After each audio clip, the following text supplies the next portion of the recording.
ಕರಣ್ ಮತ್ತೆ ಅರ್ಜುನ್ ಇಬ್ರು ಅವರ ಇಂಡಿವಿಜುವಲ್ ವೆಡ್ಡಿಂಗ್ ಫೋಟೋಗ್ರಫಿ ಬಿಸ್ನೆಸ್ ನ ಓಪನ್ ಮಾಡ್ತಾರೆ. ಅದರಲ್ಲಿ ಕರಣ್ 10 ಲಕ್ಷ ಇನ್ವೆಸ್ಟ್ ಮಾಡಿದ್ರೆ ಅದೇ ಅರ್ಜುನ್ 15 ಲಕ್ಷ ಇನ್ವೆಸ್ಟ್ ಮಾಡ್ತಾನೆ. ಈ ಇನ್ವೆಸ್ಟ್ಮೆಂಟ್ ಅವರ ಈಕ್ವಿಟಿ ತರ. ಹಾಗೆ ಇದರಿಂದ ಅವರಿಗೆ ಬೇಕಾಗಿರೋ ಕ್ಯಾಮ್ರಾ, ಲೆನ್ಸ್, ಹಾರ್ಡ್ವೇರ್ ಇತ್ಯಾದಿಗಳನ್ನ ತಗೋತಾರೆ. ಕರಣ್ದು 10 ಲಕ್ಷದ ಈಕ್ವಿಟಿಗೆ 3 ಲಕ್ಷ ಪ್ರಾಫಿಟ್ ಆಗುತ್ತೆ.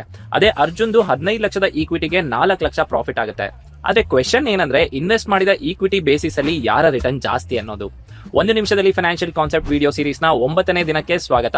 ಹಾಗೆ ರಿಟರ್ನ್ ಆನ್ ಈಕ್ವಿಟಿ ಅಂದ್ರೆ ನೀವು ಇನ್ವೆಸ್ಟ್ ಮಾಡಿದ ಈಕ್ವಿಟಿ ಮೇಲೆ ಎಷ್ಟು ಪ್ರಾಫಿಟಬಲ್ ಇದೀರಾ ಅನ್ನೋದು. ಅದೇ ನಾವು ಕರಣ್ ಮತ್ತೆ ಅರ್ಜುನ್ ಬಗ್ಗೆ ಮಾತಾಡೋದಾದ್ರೆ, ಈ ಕೇಸಲ್ಲಿ ROE ಕ್ಯಾಲ್ಕುಲೇಟ್ ಮಾಡೋ formula profit divided by equity multiplied by 100.